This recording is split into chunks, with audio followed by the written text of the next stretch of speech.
présente du fin fond de Limoilou, le Geek contre-attaque avec Éric Lajoie, Simon Boucher et à la mise en onde, le légendaire Mikey J.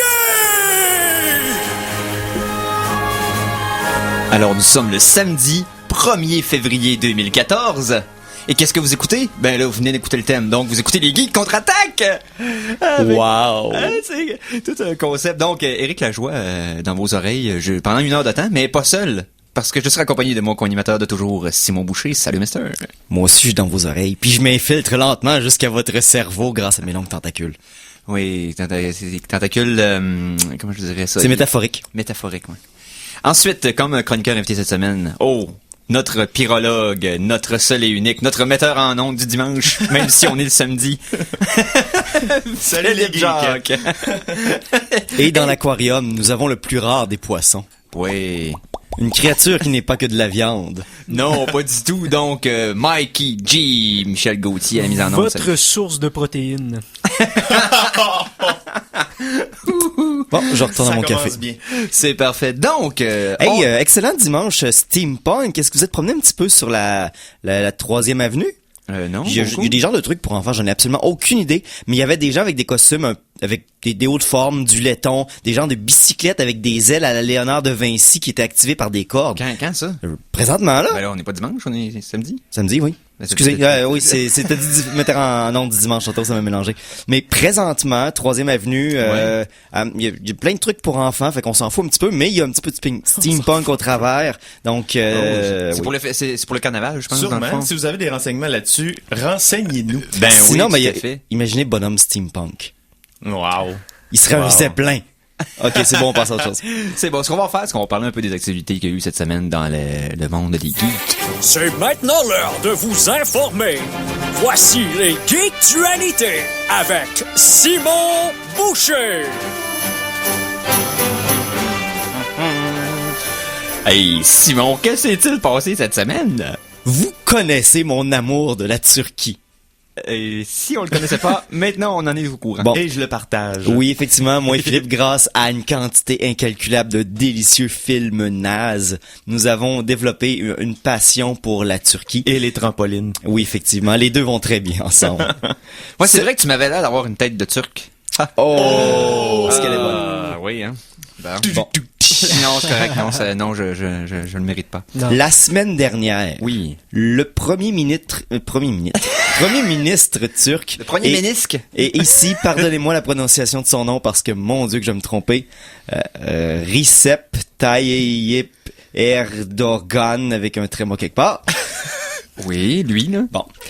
A fait une annonce publique dans la capitale. Cependant, il ne pouvait pas se déplacer pour faire cette annonce. Alors, il a fait la seule et unique chose raisonnable à faire lorsque vous avez une annonce publique à faire et vous ne pouvez pas être là. Il s'est enregistré devant un écran vert et il s'est projeté tel un hologramme de 10 pieds de haut. Pour vrai? Ouais, pas vrai. Wow!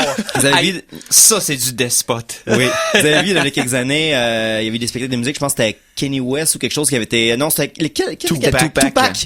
Tupac ramenait des morts grâce à des lasers.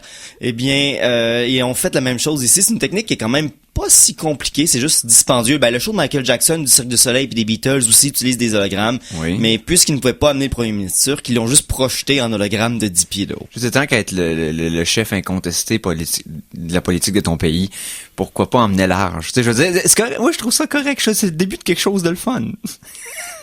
Il s'est servi dans le fond de sa présence fantôme pour parler des prochaines élections ainsi que pour recouper des scandales de Ça me corruption. fait tellement des choses penser comme ça. à la scène dans Empire Strike Back où ce que Vader appelle l'empereur, puis l'empereur met ça genre 10 pieds de haut, justement. En hologramme. Ouais. Oh, wow. Imaginez maintenant Stéphane Harper qui apparaîtrait dans tous les salons du Canada pour faire des adresses. Hey, halte au cauchemar, toi, là. Non, à la limite, d'ici le futur, ce sera plus Stéphane Harper, là, ça va être Stéphane Harper Junior.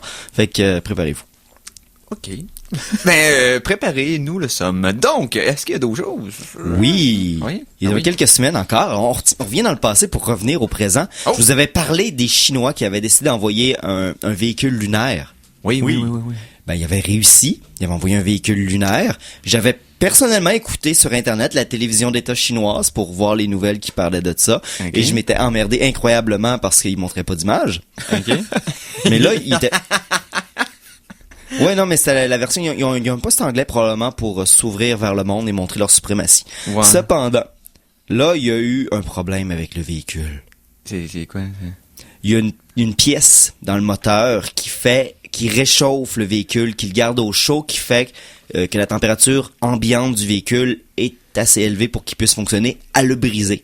Fait que là, le risque est que le véhicule meure de froid glacé sur la Lune. Ouais, mais là, c'était fait en Chine. À quoi qu'ils pensaient? Ils sont pas bons à faire des radiateurs. Ils se trossent d'eux autres mêmes, là. Non, Ça pouvait peut-être. pas mener à quelque chose de bien. Pourquoi? Peut-être qu'ils ont fait faire ça ailleurs aussi. Hein. On sait pas. À Taïwan. Ouais, c'est ça. Mais tu sais, c'est un peu le même principe que quand les premières voitures de ces pays-là sont venues au Canada, ils t'offraient pas nos hivers. Ben, les véhicules spatiaux chinois ne t'offrent pas les hivers sidérales pour l'instant, mais ils vont apprendre de leurs erreurs très rapidement, les Oui. connaissant. 40 ans après tout le monde. Donc, autre chose, monsieur Oui. de la boucherie. Est-ce qu'on reste dans le cosmique? Oui, on reste dans le cosmique. Ben, on va rester arrête- dans le cosmique doll. dans le cosmique plate. Ouais. Ouais. Star Trek 1? Non! Il était bon, là. Hein. Ça Ah. prend... Mais faut fallait que tu être là. l'apprivoises. Fallait être là. Vous vous rappelez peut-être, il y a quelques semaines, on avait reçu des images du véhicule sur Mars de la NASA qui, dans le fond, montrait une image qu'il y avait étrangement quelque chose qui avait apparu derrière le véhicule. Ou qui avait l'air d'un peu d'une forme de beignet. En studio, j'ai les images ici avant et après. roche, là. Oui, exactement. Bon. Ok, ouais. Là, la NASA, on dit, ben, c'est deux choses. C'est soit les mouvements du véhicule martien qui a déplacé des roches puis ont tombé dans son chemin, Oui. ou ben, il y a peut-être eu un impact d'astéroïde qui a fait revoler des débris, ou peut-être les vents sur Mars ont déplacé des choses, parce que Ben reste oui. qui est quand même une planète habitée. Cependant, ils ont fait des petites études rapides, ils ont établi que c'était une roche très intéressante, qu'elle avait certaines propriétés très particulières, mais que Ok. c'était une roche. La NASA se fait poursuivre. OK. Parce que selon un homme qui s'appelle Juan, mais pas comme avec un J, là, c'est un R-H-A-W-N, Juan Joseph, qui est un auteur d'ailleurs qui écrit des livres à la fois sur la vie extraterrestre et sur le 11 septembre. Et Ok, probablement ok. tout le chemin qui va entre les deux. Donc, quelqu'un de très crédible. Exactement. Qui poursuit présentement la NASA. Parce que lui, il dit que si on regarde comme il faut les images, on peut voir que c'est probablement quelque chose d'une vie extraterrestre qui a poussé de sport et qu'on fait juste la voir maintenant dans sa forme grossie. Que si on regarde comme il faut les photos un peu avant, on voit des traces de elle en pleine croissance. Et donc, il poursuit la NASA pour qu'ils prennent quelque chose d'extrêmement raisonnable en quantité de photos pour... laissez-moi juste trouver les numéros parce que je me rends compte que j'ai plus ma quantité... complètement décadente. N'importe quoi. Mais ouais, ils veulent prendre ils demandent 1000 photos haute définition et 1000 micro-photos haute définition qui devraient être données au public américain parce que on leur cache la vie extraterrestre, fait qu'ils poursuivent la NASA. Ah. Et la dernière fois que j'ai entendu le... Mais la dernière fois que j'ai entendu, dans la même phrase, tu sais, vie extraterrestre et sport, c'était dans un des dessins animés de mon enfance que j'adorais. Vous souvenez-vous de Sport Billy? Oui! Qui, dans le fond, est un petit garçon extraterrestre qui était super... il y avait un sac magique dans lequel il sortait plein d'articles de sport, puis non, ça vous dit rien? Ben oui. Ah, je pense que la Pour le tonne nombre de... de fois pense que que tu m'en parles, faudrait que tu passes la toune un jour. Ouais, j'ai la tonne de Sport Billy sur mon iPod, fait qu'éventuellement, on va la faire jouer. Mais bon, toujours est-il que maintenant que ce gars-là va réussir à faire probablement des millions de dollars avec la NASA, sûrement. Non, ça va pas. Non. Oh, excuse, j'ai pense oublié pas. que c'était quelqu'un de tellement de bonne réputation. Excuse, j'ai peut-être oublié de t'avertir que j'étais sarcastique, mais Ah, excuse. J'ai pas vu le slash S à la fin de ton texte. mais en espérant que la NASA réussisse au moins à, tu sais, à pas à pas descendre à son niveau pour essayer de combattre ça, puis à juste le laisser faire. Tu sais, je me rappelle qu'à Londres, dans les derniers mois, il y avait eu des gens qui s'étaient plaints qu'il y avait des apparitions de fantômes dans les métros. Ok, c'est niaiseux, là. Mais la compagnie de métro de Londres a mis une affiche publique par rapport aux apparitions de fantômes. Et ils ont dit, si vous envoyez, avertissez les gardes de sécurité parce que ces fantômes-là n'ont pas payé leur entrée dans le métro. Donc, ce serait le fun qu'ils escroquent pas le système, tu sais. Who you gonna call? L'agent de métro. Ouais, c'est ça. Autre chose. Mais parlant d'argent de métro, puis ton « Who you gonna call? » Oui. Hey, ça a bien sonné. Oui.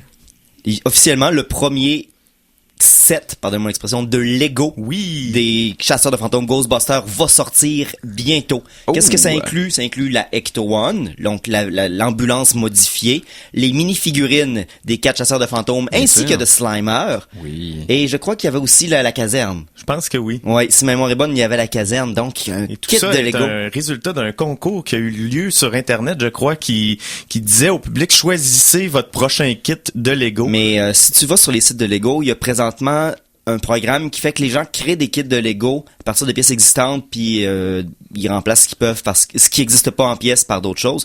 Et les gens votent pour qu'est-ce que sera le prochain kit de Lego. C'est comme ça qu'on a eu les Lego de Minecraft qui sont incroyablement tristes. Et Ben là, c'est parce que, tu sais, les Lego de Minecraft, ça pas beaucoup d'efforts à faire. non, là. mais c'est parce que c'est les petits blocs 1-1 mais semi-épais là. Ouais. Qu'il faut que tu en mettes 3 de haut pour faire un bloc normal. Ouais. C'est juste de ça là. Ben, je sais.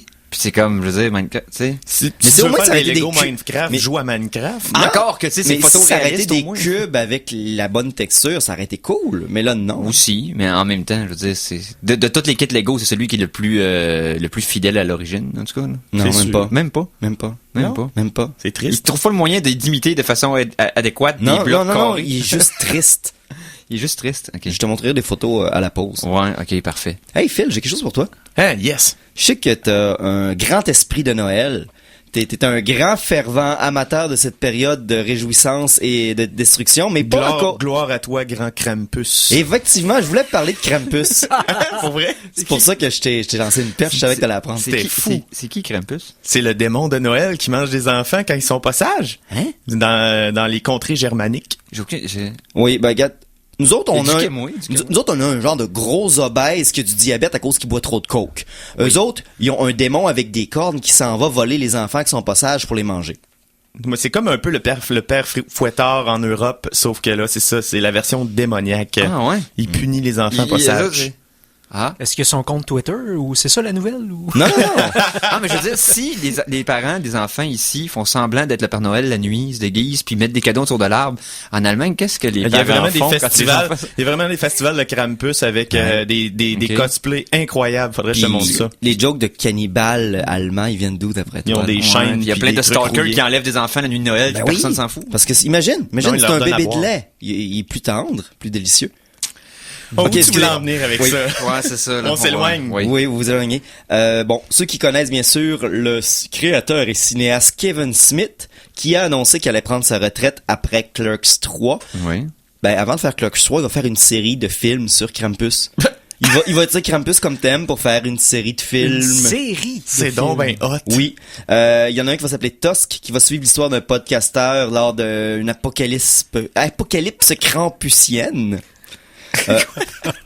Sinon, il y en a un autre qui est une réponse un peu au classique Creep Show de Stephen King, des choses comme ça. Donc, il va y avoir plusieurs petits films qui vont venir réalisés par Kevin Smith sur notre démon de Noël préféré. Mais C'est donc Tusk, bien je sais magique. pas si ça va avoir rapport avec Krampus, mais l'idée originale est encore plus weird que ça. Je vous en parlerai d'ailleurs, là, je suis un fan de Kevin Smith, donc tout ce qui entoure le film Tusk, c'est malade. Je vous en parle dans peut-être la prochaine émission, là, parce que ça me prendrait peut-être une petite chronique pour vous en parler, parce que c'est une bonne... Bonne idée d'amener ça la mais semaine oui, prochaine. oui, tout à fait. Donc, je pense que c'est le temps de la pause musicale. Mikey Boy, s'il te plaît. Ça nous ferait du bien. Oui, ben oui. La chanson de la semaine. Alors, cette semaine, 2 chansons de la semaine comme d'habitude. Une qui va être...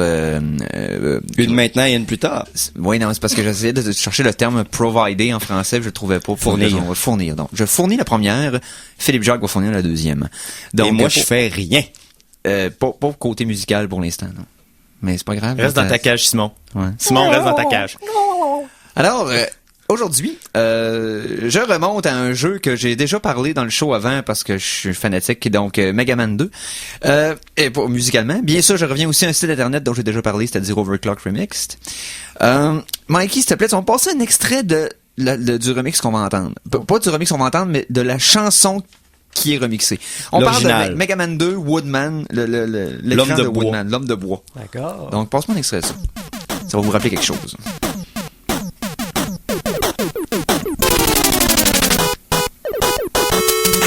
Bon, vous vous souvenez bien sûr de ça avec les gros chiens bleus qui tiraient des arcs là, dans un sens qui défiait la gravité, etc. Donc, On va te faire confiance. ce qu'on va entendre maintenant, c'est une version de cette chanson-là par Aeroz, donc A-E-R-O-Z majuscule.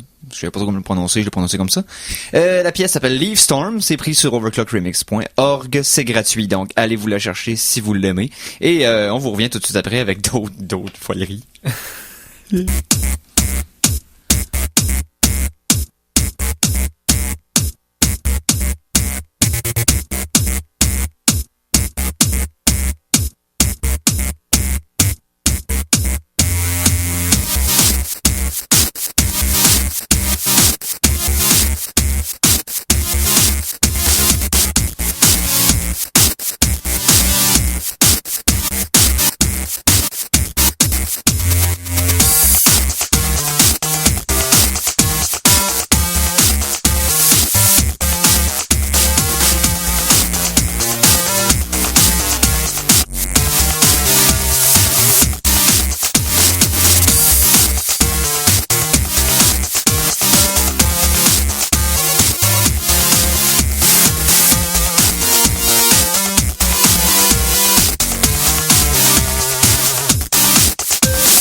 Et on vient d'atteindre la fin de la musique qu'on vient d'entendre. Et je finis toujours une chanson en disant thermostat voix haute. Micro venu vite, hein? Donc, Aeroz, Leaf Storm sur overclockremix.org, reprise de Woodman Stage de Mega Man 2. Et D'ailleurs, voilà. avez-vous écouté le film en réel, là, en live action de Megaman? Il y a pas de... Non? Non. Il y en a pas? Oui, il y en a un. Fait par des fans. film. Ah, c'est un fan. OK. Ça Oui, compte pas, ça mais compte pas. ça compte. C'est cheesy et rabiboché d'une manière. Tu nous mettras ça sur la page rabiboché. Facebook. Oui, on va je regarder vais- ça de façon très intéressée. Excellent. Oui, sûrement. Moi, cette semaine, j'ai réécouté un show de... comment ils s'appellent, les gars? J'arrive pas à me rappeler. Là, les Beat Brigade, ouais, c'est un band qui vont dans les conventions aux États-Unis. Puis il y a un gars qui fait une speedrun de Mega Man 2 live sur un écran géant. Et eux jouent la soundtrack à mesure. Oh, intéressant. C'est Fait la que vidéo s'ils de changent 40 de minutes. stage, ils arrêtent de jouer. C'est ça. Puis ils font la tonne du boss, ils font la tonne Font du bonus stage, l'intro. ils font toute la musique live comme si c'était le jeu qui joue. C'est capoté. Puis le gars, faut pas qu'il se trompe dans sa speedrun, faut pas qu'il, tu sais, faut T'as-tu pas un qu'il se lien déconcentre. YouTube? T'as-tu un lien Oui, YouTube j'ai un dessus lien aussi? YouTube, Hey, je vais mettras ça, envoyer ça c'est sur les intéressant. geeks. J'ai écouté ça encore cette semaine, puis moi, ça faisait 3e fois que je l'écoutais, parce que je l'écoute Ça a une fois l'air par année. impressionnant. Mais oui, non, ça l'est. Puis les gars, là, la band, tu vois qu'ils sont brûlés à la fin, là, sont resplendissants de sueur. Je te dirais que c'est 40 minutes non-stop, puis les tunes de Megaman, il y en a quelques-unes qui rentrent au pas, c'est pas pire. Il faut que tu connaisses, c'est étonnant. Oh oui, mais c'est vraiment impressionnant. Je vous mets ça sur la page des geeks là, bientôt. Donc, Oui, d'ailleurs, parlant de Megaman brièvement, l'équipe de Mighty Number 9, Oui, le créateur de Megaman qui fait un successeur spirituel, ont mis des images récemment. D'ailleurs, je vous montrerai ça. sur ouais, la le page. Kickstarter c'est super bien passé. Oui, ça ils ont fait fait que, 3 800 000 au lieu de 900 000. je vais probablement me griller ça sur Steam. Parce que Oui. je peux, c'est ça. Oui. On va reparler de Mais Steam, c'est la fin du show. on va voir ça. c'est console, un jeu de même. Ah ouais, c'est con. Ouais, mais avec une bonne manette sur un PC. C'est console. Tu joues à Megaman sur console. là. Ouais, mais je peux jouer Sinon, avec une t'es un manette. déviant. Ben, bon, ça y est. OK. Sur ce constat assez cruel, me visant, Mikey, on a peut-être une petite chronique là, parler d'images qui bougent sur un écran. Là. Ok, j'ai ça. Chronique Cinéma!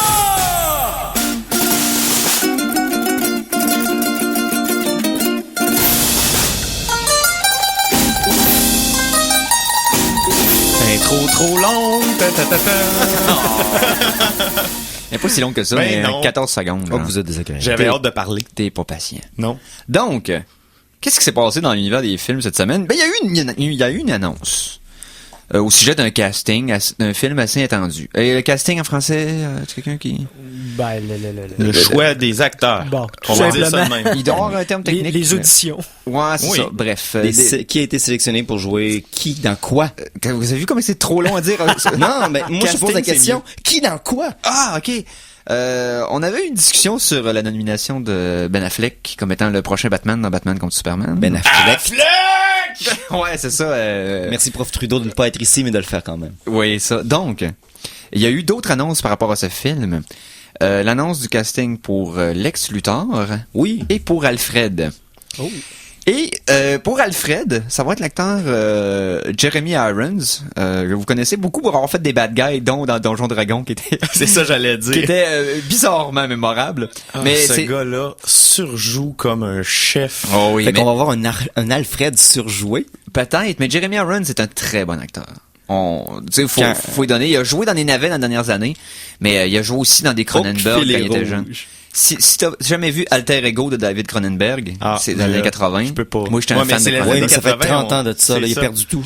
Il est rendu, c'est rendu un acteur nanar, ça, Jeremy Irons. Il est Pour trop moi. tard. Une fois que t'as passé la porte, tu peux plus revenir. Moi, Ouais, je dis non, j'y donne le bénéfice du doute. Mais le casting qu'a Moi, je donné donne le doute tout court.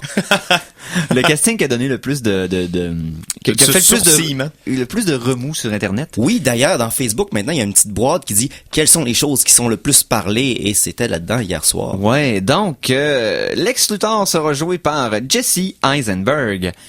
Aussi connu sous l'identité de Mark Zuckerberg dans le film de Facebook. Oui, le film Social Network. Voilà. Il avait également joué dans Zombieland, qui était très bon Zombieland. Ça se oui. brûle des cheveux. Non, mais les cheveux, ça s'enlève, là. Je veux dire, Avec c'est un comme dans lance-flamme. Daredevil, il avait teint du blond quand il avait fait Matt Murdock. Non, c'est vrai. Ah. Non. Oh. Ils vont-tu lui laisser ses cheveux? Possible. Ben, ça va être un Parce que pour jeune certaines Lex personnes, Luthor. si dans d'autres rôles, il y a besoin de ses cheveux. Mais ou- Gene Hackman, dans les vieux Superman, il avait des cheveux. Oui, mais je pense que c'est Parce dans que un des des fois, films, c'était rare. puis des fois, il y a des restrictions contractuelles. Moi aussi, je vais juste penser à César Romero qui ne voulait pas raser sa moustache. Fois Ouais. le Joker, c'est vrai, dans la vieille série. Donc, César, il était maquillé par-dessus sa moustache parce que sa moustache lui permettait d'être suave dans ses autres contrats. Ouais, c'est Donc. vrai. On va voir, mais l'idée, c'est que les gens pensent qu'il est peut-être un peu trop jeune pour le rôle. Mais Oui. je trouve que, pas tant. D'un, il a la même âge que Henry Cavill. Donc, ils ont 30 C'est ça, ans tous les je deux. pensais. Et de dans- deux, Smallville nous a appris à vivre avec le fait que les deux ont la même âge. C'est ça. Puis il y a pas juste Smallville, aussi dans certaines versions du canon, entre guillemets, des comic books. On a comme mis le fait sur la table que les deux avaient le même âge. Et dans Smallville, on s'est habitué de voir Ouais. un Luthor jeune. Et pour ceux qui ont suivi Smallville, c'était pas mal les meilleures années de Smallville, c'est quand Luthor était là. Quand ils l'ont enlevé, ça a Mais comme devenu boring. La vraie différence dans le monde cinématographique, c'est à l'époque où que Superman était joué par le gars qui aime pas les chevaux, là. J'oublie son nom. Je vois vraiment pas de qui tu parles. Brandon Routh, c'est ça? Non? Non? Non, c'est Christopher Reeves. Ouais. Mais c'est pas correct de faire ce joke-là. Ah, ok. C'est pas correct. Excusez. Je pense que c'est Mais- les chevaux qu'ils aimaient pas. Mais tout ça pour dire que Ouais. Luthor, dans le monde moderne, si tu fais une réimagination de Superman dans l'univers moderne de post-2000, Allez, imagine. versus ce qui est arrivé, versus les versions antécédentes, L'homme de fer. autant la version des premiers films, arrête ça me trouble. C'est juste le regard en passant, il me touche pas rien. Là. Mais Laisse-moi être ton Superman. non, ça va être correct, ça va être correct. Juste imaginer que du tissu collant sur ton corps, déjà, c'est trop. Donc, Est-ce que je suis présentement ta kryptonite? je peux-tu finir ma phrase? Merci. Simon, on va prendre un break. Retourne dans ta cage encore. Donc, Luthor avait été imaginé beaucoup comme étant un genre de gros magnat, comme les vieux magnats pétroliers du Texas des années 70-80. Fait qu'il avait donné un rôle d'un gars plus âgé, un gars plus businessman. Comme Mais- Junior de Dallas. Sauf que depuis à peu près 20 ans, ouais, tout à fait, mais depuis 15-20 ans, les personnes qui sont vraiment maîtres du monde, entre guillemets, qui ont C'est des les fortunes Illuminati? énormes. Non, laisse-moi continuer. C'est beaucoup, ça s'est passé toute la bulle technologique, les milliardaires Ça fait- instantanés. Les francs-maçons. Non.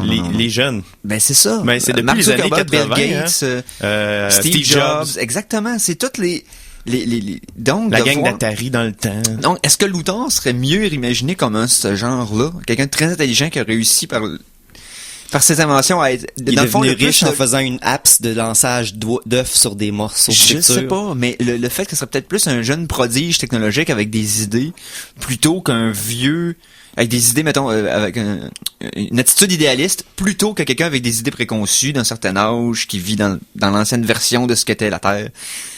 Donc, je trouve ça intéressant comme casting. Honnêtement, je vais donner la chance au coureur parce que il pourrait peut-être essayer de faire un Heath Ledger encore une fois, c'est-à-dire de prendre un acteur qui est complètement pas casté dans ce qu'il fait d'habitude et de réussir à la soigner en dehors du stade avec ce rôle-là. On sait pas, moi C'est certain que c'est ça. Oui, il va avoir qu'il essaie des de faire cheveux puis quand il va même. surjouer. Peut-être. Peut-être, mais Ben, il joue quand même assez juste habituellement. Là.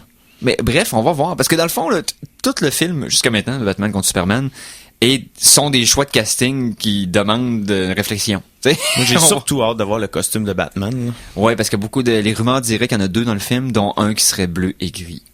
Et quand on dit bleu et gris, moi je pense à le costume contre Mr. Freeze. Ouais, mais je pense aussi à la version des années 60. Je pense aussi au Batman des comic books des années 60. Moi je Donc, pense à on va celui-là ref- contre Mr. Freeze. on risque d'avoir bien du plaisir avec ça. Tu sais, moi, stay tuned. Tu sais, restez aux aguets. Ça risque d'être un film le fun à défaut d'être exact. Donc, ça ressemble à Mais quoi, ça? j'ai écouté tout ce qui est mauvais dans Batman et Robin. Il y a une série de vidéos, c'est enfin, le péché cinématographique. Ils prennent un film, ils disent tout ce qu'il y a de mal, tout ce qu'il y a de wrong Mauvais dans ce dans- film-là, Ouais. tout ce qui ne marche pas.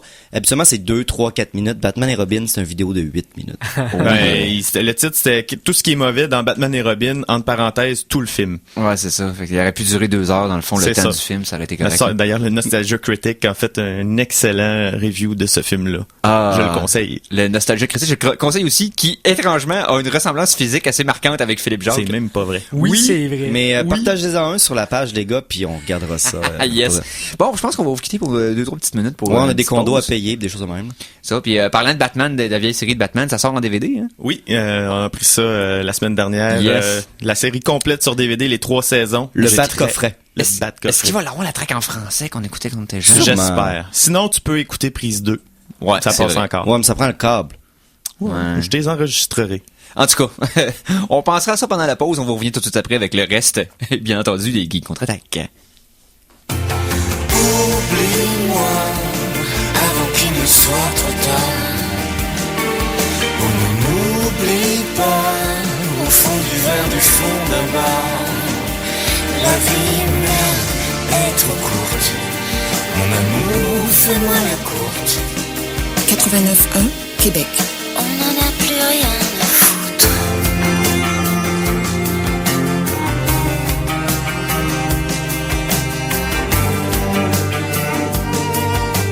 Vous écoutez CKRL 89.1. Cultive tes goûts. Puisqu'il faut vraiment de tout pour faire un peuple. Les héros comme les fiottes, le soleil comme la flotte. Profite. Puisqu'il faut vraiment s'aborder de navire, on va se finir. Oui, si tu dis. Nous sommes le lendemain du 11 septembre 2001. La veille, Ben n'est pas entré dans l'une des tours du World Trade Center où il se rendait. Il est plutôt allé chez Abby, sa maîtresse, et puis l'hécatombe s'est produite. Ici Hugues Frenette, le metteur en scène de la pièce Tombée du ciel avec Sophie Dion et Christian Michaud, de l'auteur américain Neil Labutte. Je vous donne rendez-vous au théâtre Périscope pour 10 soirs seulement, du 5 au 15 février. Une production du théâtre Niveau Parking. Réservé au 88 529 21 83 ou sur le réseau Billetech. Un spectacle unique en son genre. De l'improvisation théâtrale avec un allié de taille. Le dessin, c'est l'impro BD. À la Ligue québécoise d'impro BD, auteurs de bandes dessinées et comédiens s'unissent pour offrir une soirée haute en couleurs. Lundi 17 mars 20h au Cercle 228 rue Saint-Joseph-Est, bleu contre orange. Initié par le Festival de la bande dessinée francophone de Québec, les soirées de la Ligue québécoise d'impro BD sont présentées en partenariat avec le Cercle et CKRL. Un événement hors du commun. L'Atelier lyrique et l'Orchestre du Conservatoire de musique de Québec entrent en scène dans Don Giovanni de Mozart, sous la direction de Gilles Auger, dans une mise en scène de Bertrand Alain. 2 représentations, le vendredi 31 janvier à 20h et le dimanche 2 février à 14h. Don Giovanni, à la salle Sylvain Lelièvre du Cégep Limoilou, billets en vente au Conservatoire et à la salle Sylvain Lelièvre, 10 $ adultes, 5 $ étudiants. Du 18 janvier au 15 mars, le diffuseur d'événements cinéma et vidéo Antitube présente Panorama des cinémas du présent 3. Au menu, une sélection de films contemporains d'ici et d'ailleurs, réinventant les formes cinématographiques d'avant-garde et souvent inédits à Québec. Les projections auront lieu les samedis à l'auditorium Roland Harpin du Musée de la Civilisation, au Studio P et au complexe Le Cercle. Pour de plus amples informations et pour découvrir la programmation complète, visitez antitube.ca. Depuis 1995, Antitube présente le meilleur du cinéma à Québec. Vous possédez une carte de membre de CKRL? Économisez 10% à chaque fois que vous faites un achat au Centre de Yoga de Québec, 1355 3e Avenue. La carte de membre de CKRL, c'est pratico-économique. Alors attention, ici c'est François Pérusse et ce que vous écoutez en ce moment, c'est les Geeks contre-attaque. Fait que watch out. À CKRL 89,1.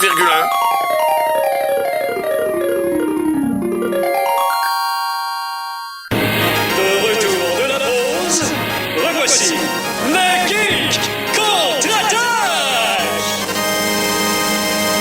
Et nous sommes de retour. Et on a décidé de faire quelque chose de fun. La prochaine demi-heure est dédiée à quelqu'un qu'on aime bien. Moi? Non. Ça va être notre chroniqueur qui est ici, là, Philippe. Hey! Donc, tu vas nous commencer ça comme toi seul c'est le faire. Eh oui. Fait que c'est parfait, je te laisse aller. Mike. La Geek contre-attaque vous présente la rubrique historique avec Philippe Jacques.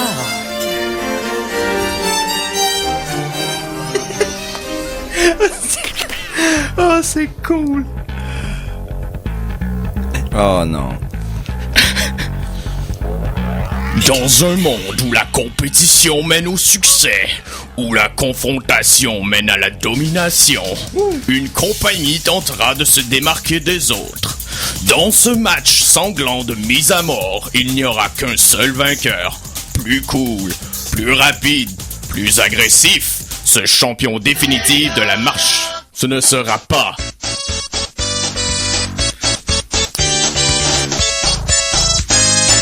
Tu m'as pris un peu d'avance, mais ça ne sera pas Sega. Non, ce sera pas Sega. Non, je veux pas te donner voyons, le punch tout ce qui est tout de suite. cool. Plus rapide. Oui. C'est cool, plus rapide, mais ça échoue. Complètement buzzant, c'est même tripant. Capoté? je lève la main. Oui. Ici, oui. Donc, on sent que c'est pas tout à fait l'effet que tu voulais avoir là, avec ton intro. Oui. On parle de quoi, là? On parle de Sega. On parle de Sega? Oui.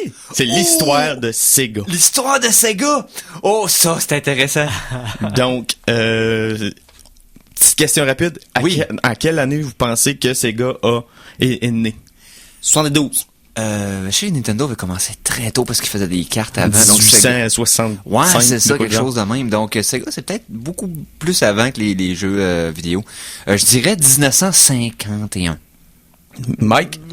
1946, juste après la deuxième. Oh, c'est Mike qui est le plus proche. Ça débute l'histoire de Sega en 1940. C'était une compagnie hawaïenne basée à Honolulu et nommée Service Games. Okay. Est-ce qu'ils faisaient des jeux de sacrifice de vierges dans des volcans? Non. Oh. C'est tout ce que je connais d'Honolulu. Sega, c'est vraiment Service Game. Oui. En 51, t'étais pas loin pour d'autres choses, parce qu'en 51, ils déménagent au Japon. Donc, la vraie histoire de Sega commence en 51.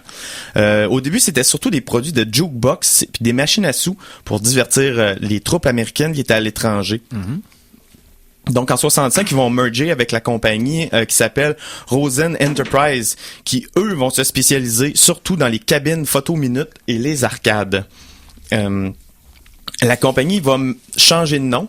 Elle va devenir, à partir de Service Game, elle va devenir justement Sega. Donc, Service SE Games GA. Puis l'année qui suit, ils vont vivre un premier gros succès en arcade avec un jeu qui s'appelle Periscope. Oh, Periscope. Ouais. Tu me donnes-tu une seconde? Oui. Tu sais ce que t'es rendu? Oui. Oui, c'est parce qu'on a quelqu'un qui vient d'ouvrir la porte. Hey! Salut! Alors, salut les geeks. Alors, tu fais partie de la gang qui sont pratiquement steampunk là, dans la 3e avenue? Oui, je suis steampunk sur la 3e avenue présentement, c'est pour ça que je suis pas à l'émission. Mais comme j'étais à côté, j'avais pas le choix de venir vous dire bonjour. Elle a une cage à l'oiseau sur la tête. Oui, j'ai perdu mon oiseau qu'il y a dedans d'ailleurs. Oh, je voulais juste vous dire que si vous Sabrina. faites rien, c'est jusqu'à 4 heures sur la 3e et je tiens à saluer Artefact Artifice qui nous ont steampunké comme il faut puis qui fait qu'on a un super look, voilà. Yes! C'est tout! Hey, c'est tellement live! C'est live, hein? Je me suis dit, haha! Je vais vous envoyer des photos de mon costume, vous allez comprendre pourquoi les gars, en tout cas, ils ont peut-être la face qu'ils ont dans leur expression de voix. On a des cordes vocales à terre. Ouais. Ouais. Hey, sans compter que c'est une Moses de belle journée pour faire ça. Vraiment, on est chanceux. Puis on est là demain aussi, dans le fond, midi à 4 heures. Donc, venez nous voir en steampunk. On a des machines volantes sorties tout droit de l'univers de Jules Verne. Donc, ça vaut le détour juste pour ça. Yes! Je suis parti, les geeks. Hey, merci pour la parenthèse. Hey, salut, Sabrina. Salut, bonne journée. Le ninja. C'est tout ce que j'avais dit, c'est juste que je savais pas que Sabrina était là-dedans. Bon. Ah, bon, ben voilà. Oui. Ah, on a été renseignés. Hein? Donc, maintenant, on s'en rappelle, quand Simon dit quelque chose, c'est vrai. Je suis un dieu vivant. Oui, continuons. Retournons à l'univers de Sega. Donc, Sega! Merci, Simon. En 76, le logo actuel va être introduit avec la Sega Vision, qui était une télé simplement à grand écran.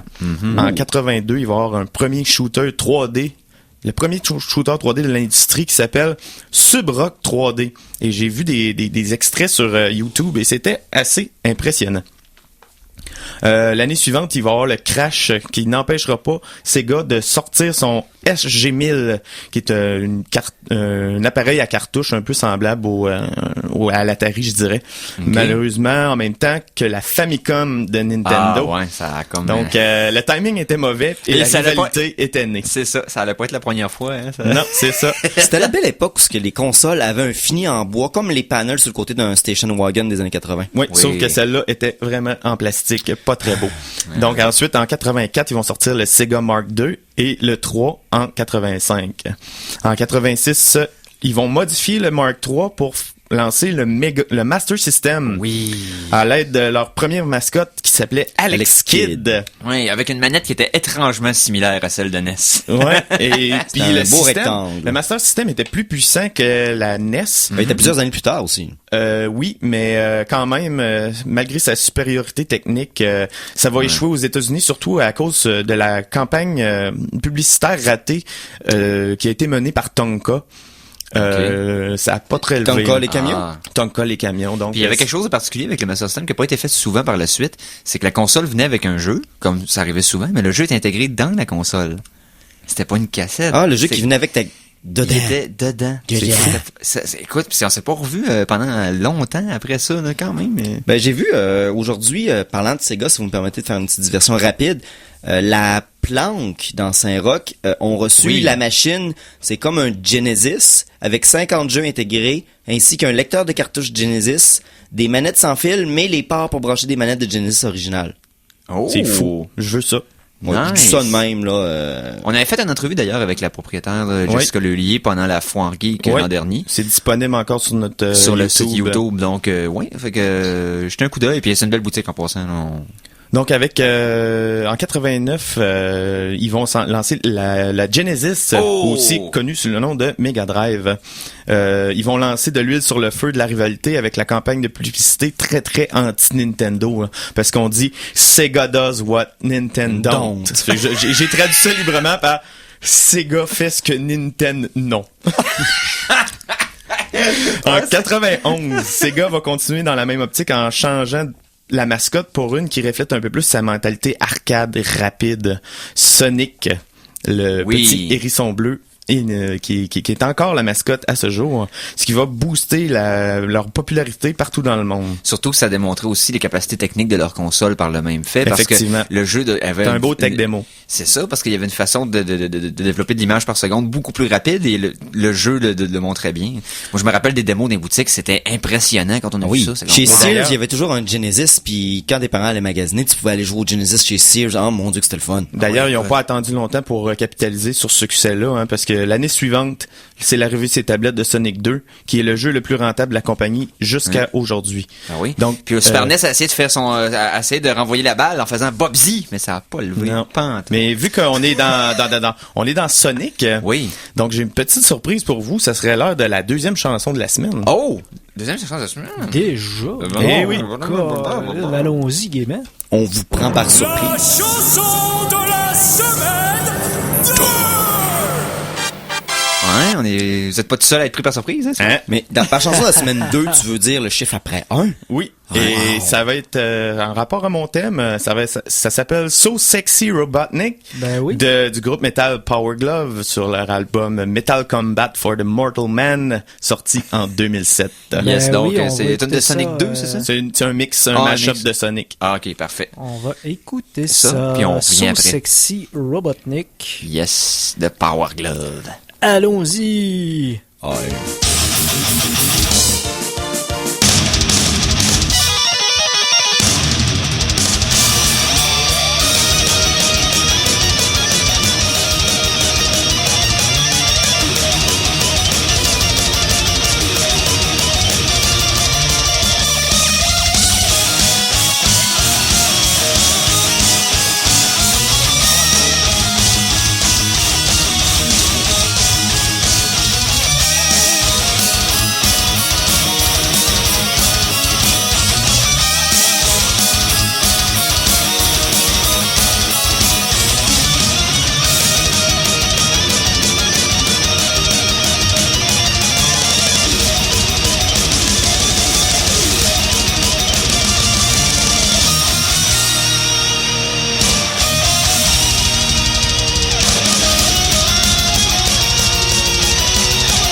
Que de violence auditive. Ben oui, ça décoiffait autant que Sonic dans les années 90. Oui, tout à fait. Donc Power Glove avec la pièce So Sexy Robotnik.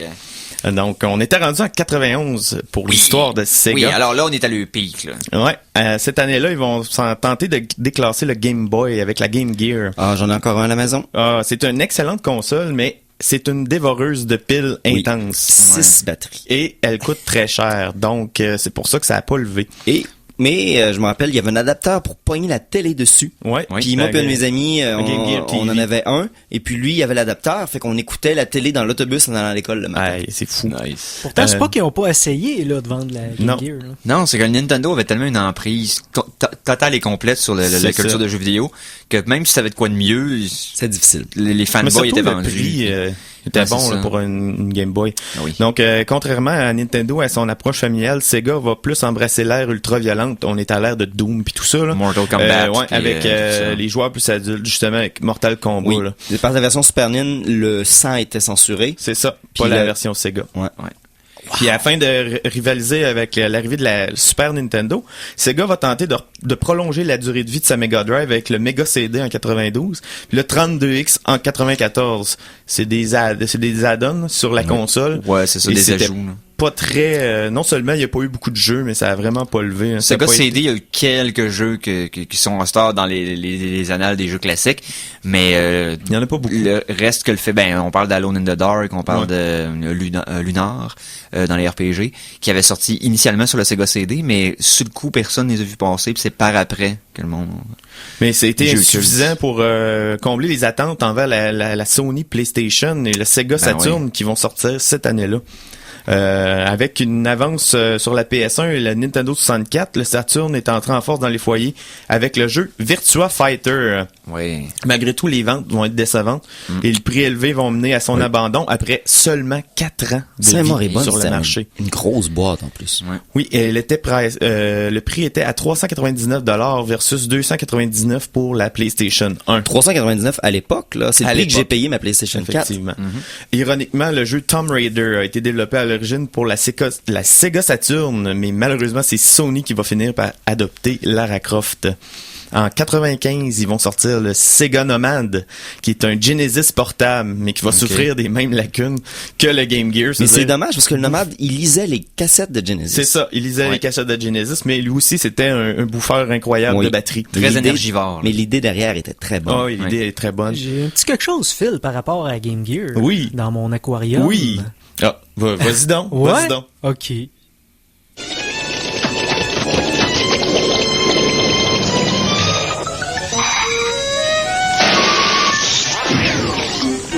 Hey, voyons, débranche avec la manette Force Supersonic Game Gear. Un Game Gear en couleur et portatif. Une manette avec 2 jeux existants, Sonic 2 et Major Pro Baseball. Wow, vous économisez $70. La manette Force Supersonic Game Gear, faites pas pousser avec qui? Café, thé, Sega! C'est ce que j'avais exactement, cette manette-là. Ça démontre beaucoup, c'est une pub des années 90 de Sega, ça démontre beaucoup la direction qu'ils avaient pris. Nous autres, on est cool. Ouais, nous autres, on est adrénaline, on est rad. Ouais. Mais c'est les années 90, c'était là pour ça, là. Tous les super-héros avaient des côtés sombres et tordus, puis tout le monde était cool, puis anti-héros. Ouais. En 98, ça va être le début de la fin pour Sega. Ça commence avec le lancement de la Dreamcast, qui est la première console de sa génération. Aussi la première à avoir un modem. Oui, mais Dreamcast, on pourrait discuter longuement sur le fait que c'est peut-être une des meilleures consoles qu'il y a eu à la sortie. Oui. La meilleure line-up de jeux pendant au moins 1 an et demi. La manette était le fun, était différente. Virtual Tennis, qui est encore un des meilleurs jeux de tennis qui s'est jamais fait, qui était sur le Dreamcast. C'était ça, la console était vraiment en avance ses compétiteurs pour le laps de temps qu'elle a duré. Elle a la distinction aussi d'être le lancement de console le plus réussi de l'histoire des jeux vidéo, avec 500 000 consoles vendues en une seule semaine en Amérique du Nord. C'est la console la mieux vendue de l'histoire de sa génération, avec 150 millions d'unités. Mais malgré tout, Sega était dans l'ombre de la PS2 et de la GameCube, et surtout de la toute nouvelle Xbox. Mais ça reste, c'est la génération de la PS2. Ouais. Mais Sega va jeter l'éponge sur la Dreamcast après seulement 2 ans. Ouais, et pourtant, le line-up de jeux d'arcade porté directement sur la Dreamcast c'était du jamais vu avant sur toutes les autres consoles. Les titres innovateurs, on a Jet Grind Radio, qui est un cel shading, Seaman. Soul Blade, oui. Le précurseur de Soul Calibur qui est arrivé dessus. Un des premiers jeux de rythme, Samba Diamigo. Street Fighter 3, exclusivement, avait sorti seulement sur la Dreamcast. Shenmue aussi. Ouais, qui est un des jeux connus. Classique. Ouais. Mais face à la compétition trop féroce, ils vont abandonner la Dreamcast en 2001. Mais ils vont continuer de publier des jeux pour la console jusqu'en 2004. Et le dernier jeu, ça s'appelle Puyo Puyo Fever.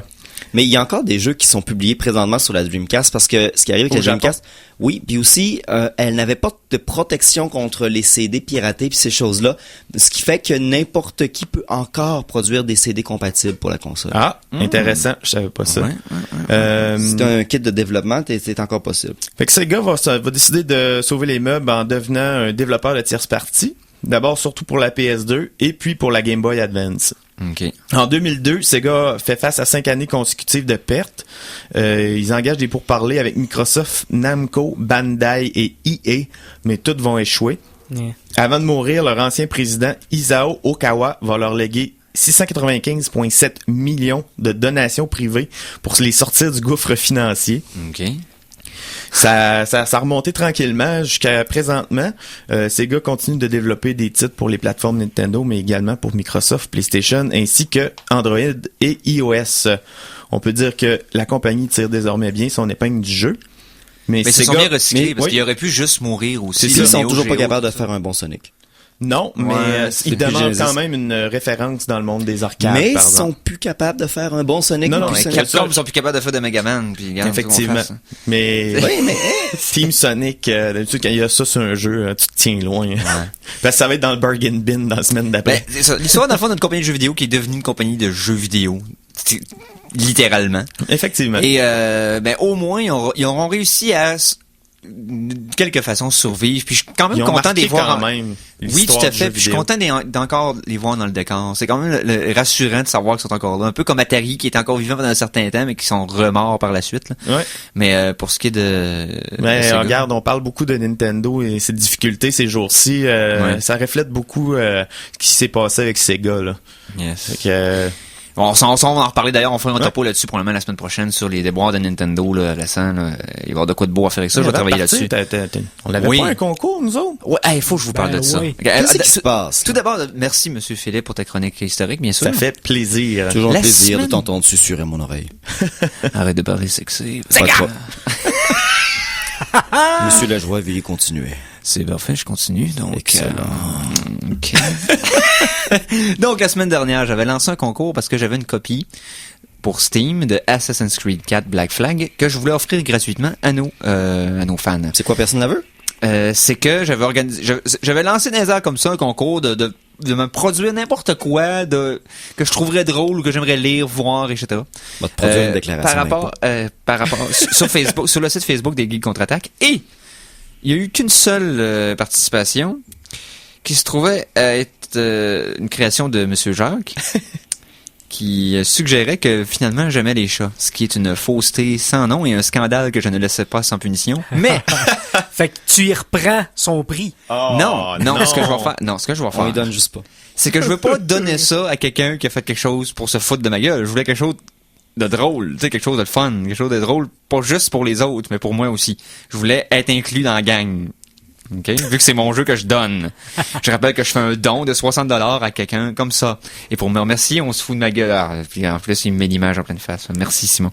Il est fait en haute résolution. Ouais, je sais. Mais même moi, ma face sur la photo a pas de l'air d'aimer ce qui se passe. Donc, ce qu'on va faire à la place, Philippe a une idée cette semaine, on s'en est parlé un peu, puis ça pourrait être le fun. Donc, je repose d'une semaine le concours. Donc, le jeu est encore à donner, mais au lieu de vous demander de créer quelque chose, parce que ça a l'air que vous êtes trop occupé à jouer à des jeux vidéo et écouter les films dans lesquels vous avez parlé pendant la semaine, c'est correct, on comprend ça. On est des gens qui ont une grosse influence sur tous nos auditeurs. Moi, je dis que c'est Candy Crush qui les a toutes détruits. Peut-être. Il y a des bonbons. Ouais. Des bonbons. Ça reste juste Beach Wild Bliss, puis je tiens mon point. Mais c'est tellement tard. Ce que je veux faire, au fond, c'est qu'on va faire à la place. Philippe, je te laisse exposer ton idée. Dans le fond, ce qu'on va faire, c'est que on va faire tirer au hasard la copie de Eric parmi ceux qui vont aimer notre page et la partager sur Facebook. Exactement. Simplement. On va essayer de grimper le nombre de likes qu'on a sur notre page de façon dramatique. Dramatique? Oh, oui, dramatique. Parce que je vais arriver vite à 750 pour en punir un deuxième. Oui, donc, mais c'était pas encore donc, tout si puni. vous avez déjà liké la page des Geeks Contre-Attaque, c'est pas Exactement. grave. Partagez notre concours. C'est ça. On va mettre votre nom dans le chapeau quand même. C'est ça. Fait qu'on va faire un post dans les prochaines minutes. Et ce post-là devra être partagé par rapport au concours. Et qui va présenter notre site et tout ça. Une fois que ce sera fait, vous partagez ce post-là. Et moi, je vais choisir parmi les gens qui l'ont posté, je vais avoir la liste. Et là, je vais tirer au hasard parmi ceux-là qui va avoir Assassin's Creed 4 Black Flag sur Steam, clé en main, gratuitement. C'est ça le deal. Là, c'est pas forçant. Là. C'est 3-4 clics. Là. Je vous demande pas de créer quelque chose puis de m'humilier sur Internet puis que tout le monde rit de moi, même ma mère. Non, ça, c'est pas correct. OK? Ta mère, elle l'a aimé? C'est parce que ma mère... en tout cas, elle l'a vu puis elle a trouvé ça bien drôle. Cool.